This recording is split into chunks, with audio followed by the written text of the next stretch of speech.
Hey YouTube, what's up, and welcome back to another wonderful episode of Vintage Game Finder. Good to have you back. I'm NeesMiles07. It's been a good week, I like to say. Got some pickups that I needed for the collection. Picked up a couple things that I already have a home found for some of my retro gaming buddies as well. So all around a good week. And if you're new to the channel, basically I do pick up videos of what I hunt and what I catch in the wild, I like to say. It's getting a little bit dicey out there in the habitat because there's a lot more hunters out now. You could call them resellers, and you know that view is subjective because I know, speaking from experience, there are times where I'm short on cash or I have a sizable amount of trade bait and I use that as equity towards something that somebody else has that I would like to have. So it works both ways. I would probably classify a reseller as someone that doesn't have a collection whatsoever. Whatever he picks up, he's looking to flip on. So when people ask me, I just, you know, give them that kind of answer most of the time. So I mean, it is what it is, guys. Let's just leave it at that. I mean, there's people in every walk of life, of course, that like to seize opportunities. And right now, the retro culture is pretty big, where you get a lot of people out there that are looking to make a buck, and people like myself that are looking to just have a collection. I mean, I'm not even shooting for a complete collection for any console. I mean, if I could, you know, it'd probably be a Dreamcast, complete Dreamcast collection or a complete Saturn collection, but it's getting harder and harder, and it's okay, I like a challenge. So, anyways, let's go ahead and get started with what we picked up this week. Okay, I picked up a controller at one of the flea markets locally, and man, from looking at it, at the angle I looked at it, I really thought it was a TurboGrafx 16 controller because I have the console and I'm always looking for, you know, spare stuff for it, such as controllers. But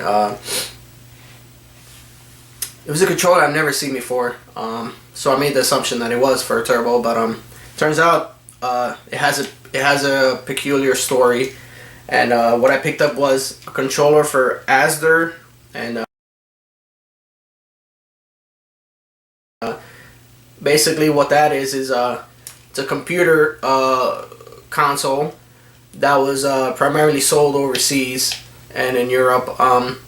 Basically, it was more or less, I mean, if you read the Wikipedia link on it, it's basically a bootleg console that would play NES games and games from independent developers, more or less.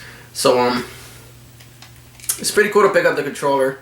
The ports are definitely different looking there. That gives it somewhat of an indication that it's not for Nintendo. It's not for a turbo. It's definitely unique. So I thought for what I paid for it, it's definitely a conversation piece. And who knows? You know, if I find a controller in the wild, chances are I could find that console. So next, I had one solo pickup for the Sony end of this week's pickup, and kind of sucked, but at the same time I like to think it's a good solid pickup because it was one that I did not have in the collection as far as this title is concerned, and I picked up Super Bust the Move 2.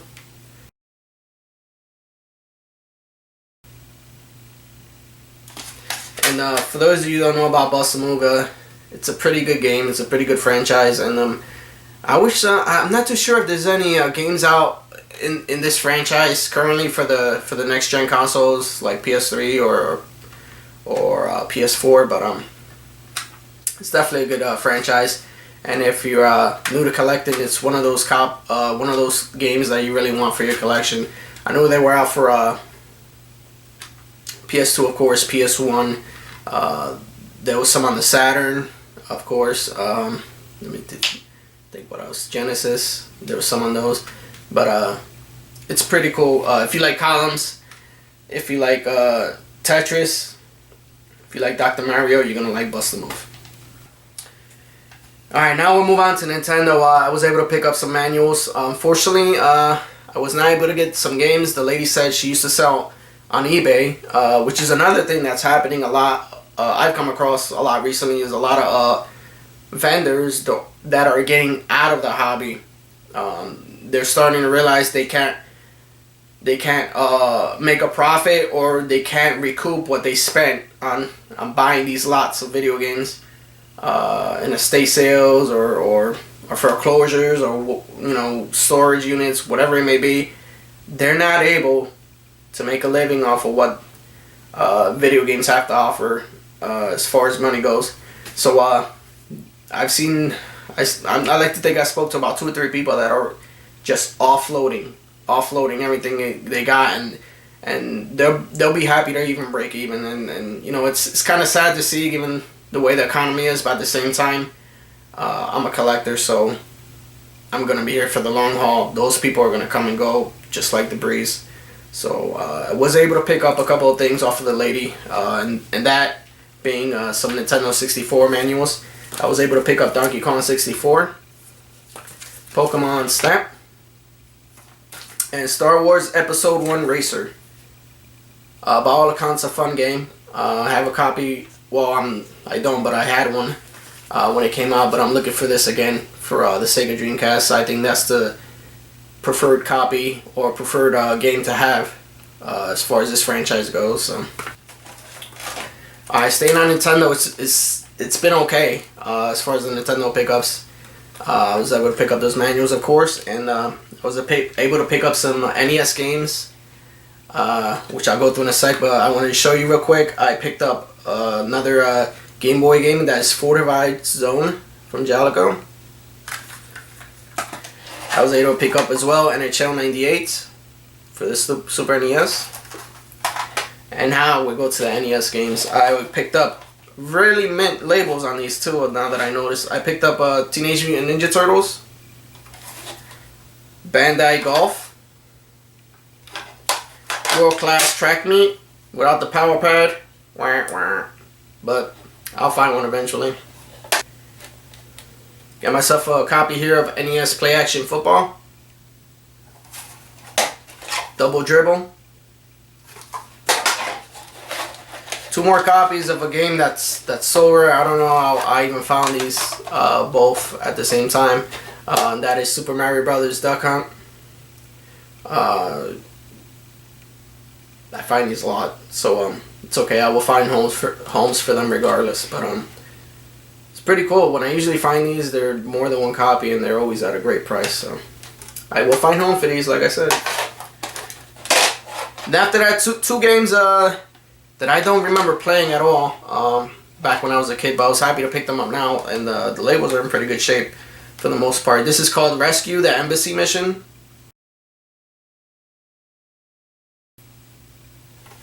And another SNK title, which I've been making more of an effort to find more SNK titles out there. SNK and Renovation titles as well. But this is one that looks really interesting. I don't even know what the gameplay looks like, but I'm guessing it's a shoot 'em up, and that's Alpha Mission from SNK.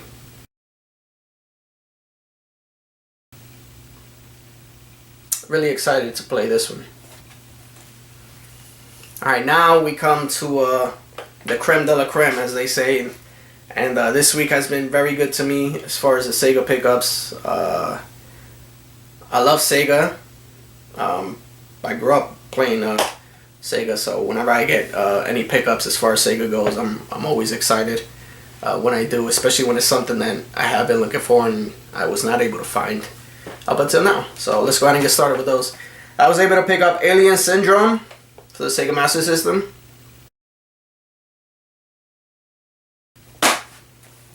Alright, next is not, well, it's a Sega pickup, of course, but it's not for a Sega console, and that is the Sonic Gems collection.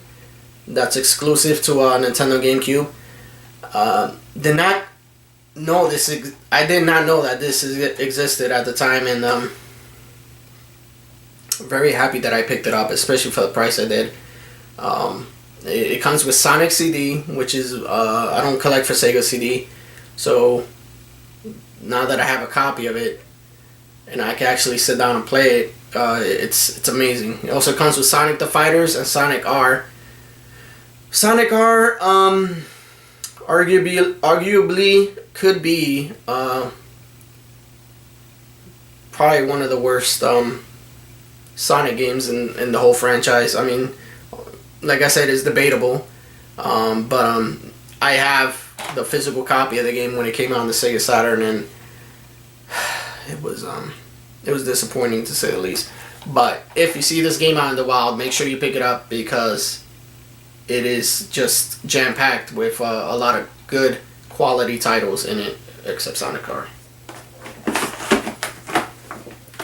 A lot of more often than not, when I'm on the wild, I usually don't go alone. I'm with fellow colleagues that are into the hobby as well, and when we go out, a lot of times they overlook the sports games, and there's nothing wrong with that. You know, some people actually like them, some people don't. But in the case of the Sega Genesis, there's a shitload of sports titles out there. Anything from golf to basketball to football to tennis to rugby. There's a lot of sports games out there for that particular console.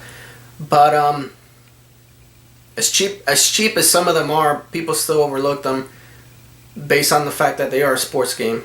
And I'm here to show you that you should not do that, because if you are collecting like I am, you need to keep these cases handy, because one, there's maybe off the top of my head 2 or 3 places that I found online that reproduce these, and they do not reproduce them cheap. So if you ever come across any empty cases or cases with games in them that you don't want, you gotta pick them up, because you're gonna need them somewhere down the line. Eventually you're gonna find a game that you always wanted, and 9 times out of 10 it's just going to be the cartridge. And having an empty case goes a long way to pointing you in the right direction of having a complete copy. I know that the manuals are sold separately. In some cases the cover art is sold separately as well, and I don't understand why people don't pick up the sports games. As long as they're a good price, mind you, just pick them up and set them aside, because you never know when you're going to need another Genesis case. And I'm going to go ahead and show you the games that I picked up for a really good price. Got them in a lot, and most of these I already have. So the cartridges are going to find a home. The cover art is going to get stored for somebody else that doesn't have it. I could go ahead and use that as trade bait.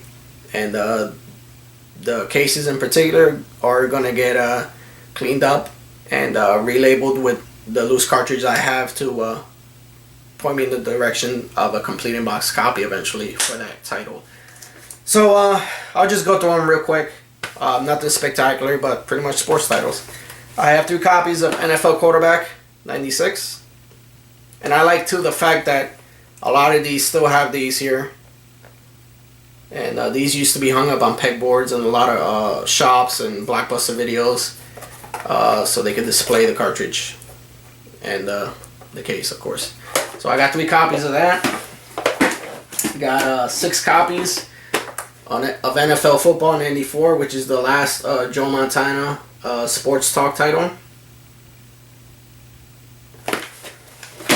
Next, I got, let me see, a copy here, a Sega Classic cover of Tommy Lasorda Baseball, which was a launch title for that console. Picked up another NFL Quarterback Club. This is not 96, but this is the original release on that series. Got 3 copies here of Sports Talk Baseball. This one I think I don't have, so I'm gonna end up keeping it as is, and it's Frank Thomas Big Hurt Baseball. I'm pretty sure I got it on the Super Nintendo, but not on the Genesis, so pretty happy to pick this up. Next, I have Sega Sports interpretation of Major League Baseball, and that is World Series baseball. Great game on the Sega Saturn. So I'm pretty happy to see, pretty curious to see how this one is on the Genesis. We also got Arnold Palmer Tournament Golf. So a lot of you think he just made Arizona's iced tea, and apparently he doesn't. He was a professional golfer. I don't even know if the guy's alive, honestly. Then we have college football national championship. RBI Baseball 4. And let's see. Joe Montana 2 Sports Talk Football. And last but not least, 2 copies of Joe Montana Sports Talk Football 93. So, you know, they're sports games, but I don't look at them as such. I look at them as extra Sega Genesis cases. And I was pretty happy to pick it up for what I did. And alright guys, and that goes ahead and concludes what we picked up for this week. I'm hoping for bigger and better things next week, but I'm cautiously optimistic. Like I said, the habitat right now is being threatened, but the good hunters know how to find a way. I'd like to thank you as always for watching, for subscribing, the thumbs up, all the positives. I want to say thank you from the bottom of my heart. I really do appreciate it to all my subscribers as well. Thanks for sticking around. I will try to upload a little bit more often. And some of the videos are going to be kooky. Some of the videos are going to be melodramatic or sad. So yeah, I'm going to mix it up a little. So stay tuned. I got some stuff in the works. But thank you as always. And above all else, God bless, stay safe, and happy hunting.